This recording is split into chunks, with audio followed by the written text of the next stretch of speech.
All right, welcome back for another episode on DDSN Radio. Let's go ahead and talk about the national championship that's coming up on Monday. Let's get into it, starting with the Michigan Wolverines. We watched their game against Alabama, and quite frankly, we had Alabama winning, and Michigan probably played one of their best games, definitely the best game of the season.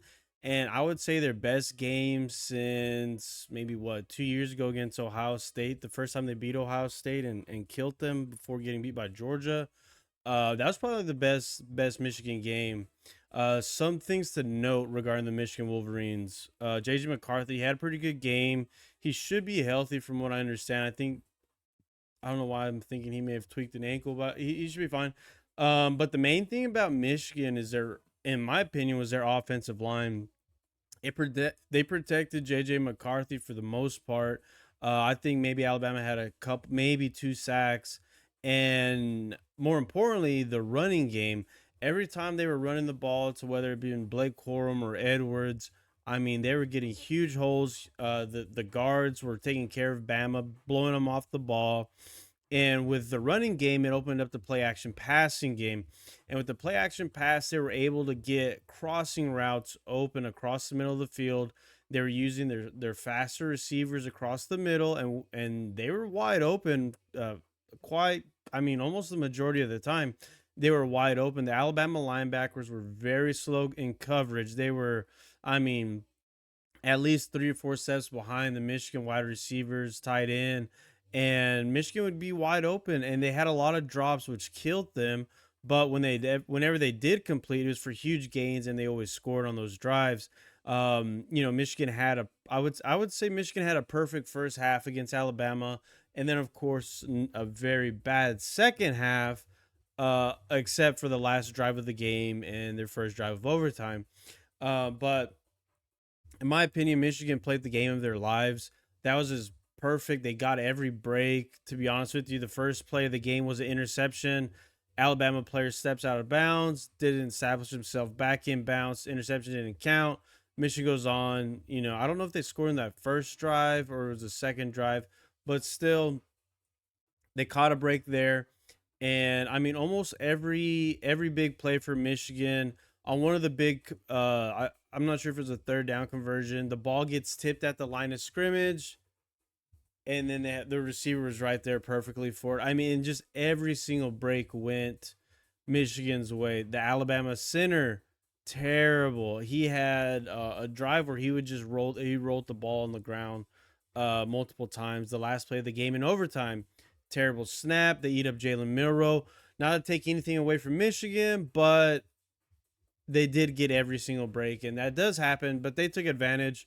And unlike Alabama did not look like they were ready to play.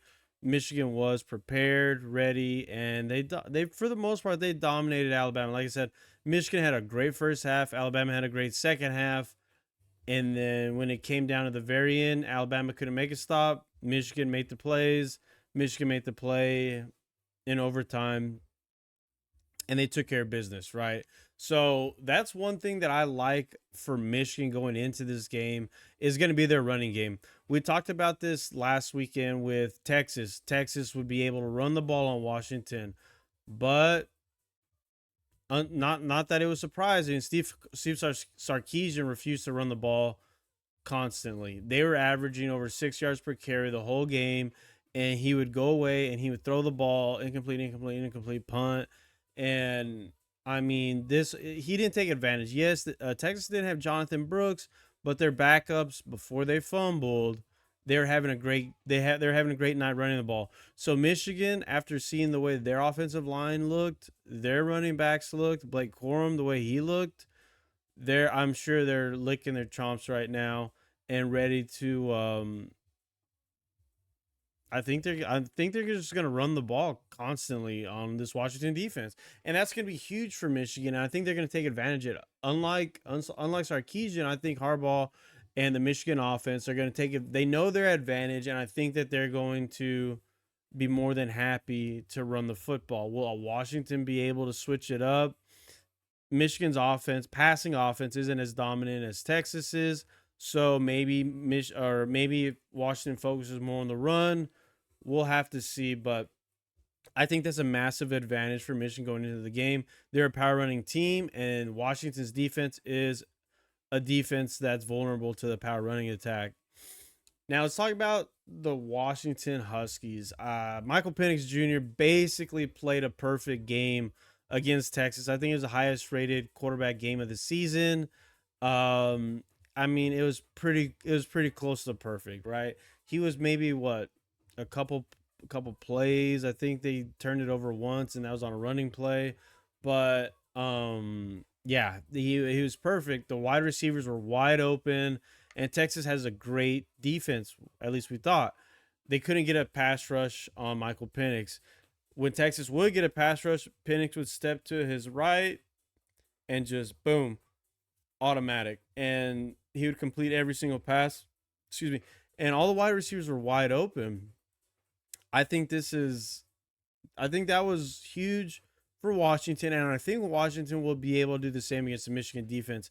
I don't rate the Michigan defense higher than the Texas defense, but I mean, we'll see what happens because the Michigan defense, again, they look solid, but Alabama's offense also looked terrible, including Jalen Milroe.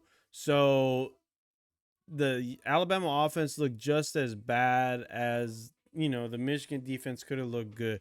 In my opinion, I don't think Alabama. Obviously, Alabama didn't play their best game, so we didn't really get a good kind of glimpse of the Michigan defense. But the Michigan defense made a stop when they needed to, forcing a fumble on Jalen Milroe, and then at the end of the game in overtime, forcing that turnover on downs. I think inside the 5 yard line, 3 yard line, something like that.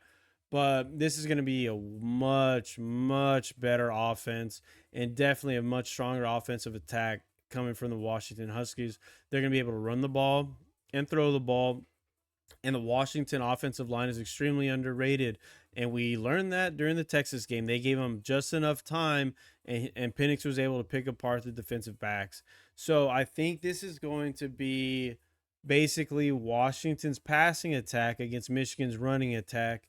And again, it's going to come down to who makes the first mistake. Is Michigan a fumble? Are they going to punt? Are they going to? I mean, both of these special teams struggled against their opponents. They had bad special teams days. Michigan, a botched snap for an extra point, missed what was it, a muff punt that they lost. Same thing happened with Washington. They muffed a punt. They should have been called for a roughing the kicker, and all of that.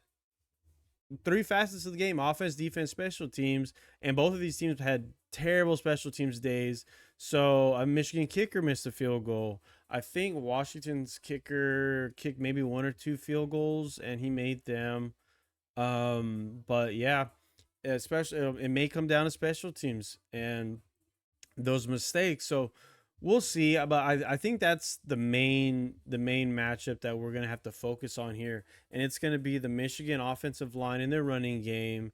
If Washington's defense can make a stop, if they could figure out a way to stop the Michigan running game and force them to throw the ball, I think that gives Washington the advantage. If they could force Michigan to throw the ball, because sooner or later, I mean, JJ McCarthy played a perfect game, pretty much a perfect game, and got every break in the world, every crazy catch, every penalty, every tip ball, and usually that doesn't happen a second game. And another thing I noticed, everything was about Michigan. Oh, you won the big game. You won the Rose Bowl. Won the Rose Bowl. You beat Alabama. You beat Alabama. Like as if it was, and the players too. The players were celebrating like it, all the social media stuff, all the interviews, kind of like they won the national championship, but they still got to play one more game. And on the Washington side, you really didn't see as much of that as you did with Michigan, right? So with Michigan finally getting a win in the college football playoff, it made it seem like that was their Super Bowl, but they still have another game. And other than the Michael Penix Jr. at the end of the game, it was pretty basic interview. And then you had some Washington players jawing with Texas Texas fans at the end of the game. Other than that, you really didn't hear much. At least I didn't hear anything, didn't see anything, didn't see a lot of that kind of celebration like it was their big game. Washington kind of came in, thought that they were going to win, took care of business on the next game. And it's pretty much the opposite with Michigan from what I saw, right? And Michigan opened up, I think before the game, before either game started, the look ahead line was Michigan -3 over Washington. They didn't have totals up. Okay. And so now it went from 3 after the Washington game, it went to 3.5. And now the game's sitting at 4.5. And I believe the total's at 56. Total 56. Okay. And I think that this, I don't know, this is kind of, I think this Michigan team's getting a little bit too much respect. Like I said, the defense had an okay game. I honestly wouldn't even say the defense had a good game because Alabama beat themselves, in my opinion. They really did. The turnovers, the bad snaps. Michigan won, but I feel like offense versus defense, Michigan defense, they had an okay game. And then, Alabama did the rest of themselves. On the other hand, Washington, they allowed Texas getting they allowed Texas 31 points, but they also forced two fumbles. Well, one of them, the Texas running back ran into his own guy, but he still fumbled. So even if this turns into a shootout, who would you rather have? Penix and the Washington offense or the Michigan offense? I'd rather have Michael Penix Jr. and his wide receivers and their running game. The running game's not bad. They don't have a star name or anything like that, but they still have a good running game. And excuse me. And I do like this Washington defense. They have great defensive backs. If they can get a pass rush on McCarthy just enough to get him to rattle him a little bit, because like I said, McCarthy had a perfect game, over 300 yards passing, but a lot of breaks. And will that happen again? I'm not so sure it will. So I think this game, if anything, I think it should be. I actually would have Washington favored in this game. I really would, and that's mainly because Washington's offense and ability to throw the ball. And if you watch the game, Michigan's game, I just feel like Alabama beat themselves more than anything. But Michigan still made the plays when they needed to. They still had a good game, but I mean Washington against that Texas defense. Yeah, I mean it was a perfect game. Will they have another game like that? I don't know. But 4.5 points, I don't think so. I mean, this is kind of like a pick 'em, or like I said, Washington favored by 1 point, 2 points.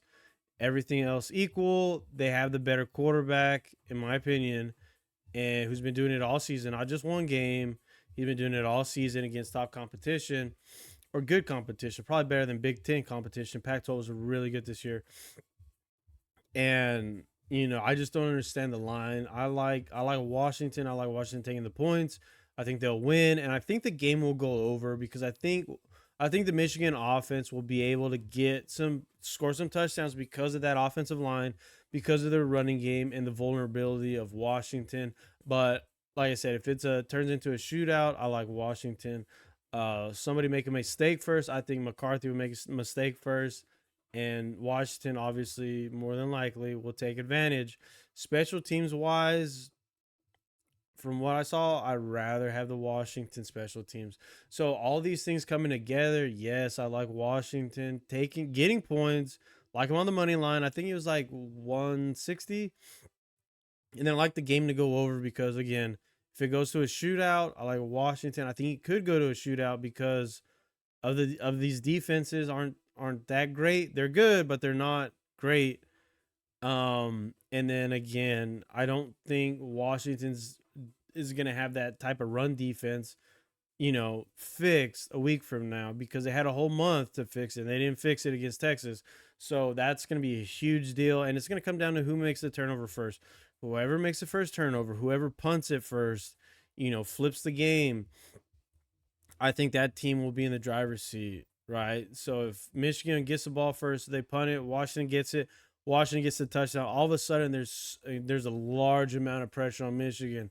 If Michigan's able to score first, then they could put some pressure on Washington. But I just don't think that's how the game's gonna go. I think Michigan will be the team to either punt first, turn it over first, and then Washington take advantage of that mistake, miss field goal even. And I think that's how I see that's basically how I see the game playing out. We'll have to wait and see, but that's how I see it. And Washington was extremely impressive. Michigan was impressive, but again, Alabama, it wasn't the Alabama we saw the SEC championship and the whole second half of the year. That's for sure. It was, even offensive line aside, they had the offensive line issues. I feel like they're fixed in the second half. The linebackers were an issue the whole game, other than I would say the third quarter, half of the fourth. Again, credit to Michigan, they won, took care of business. But I think this line is a little out of whack, a little bit too far to the Michigan side. I do love the Michigan offensive line and running game against Washington, but again, Michael Penix, that passing game, and defense the Washington defense's ability to force the first turnover, force the first 4 and out, and then take advantage of it from there. I love the Washington corners, linebackers, and D line along with the offensive line. I don't really like this spread. And for me, Washington all the way. Go Huskies, and let's see what they can do. I'm really looking for a national championship. Thanks for watching this video. And let me know what y'all think. Who's going to win, what the score is going to be. All right, we'll see y'all.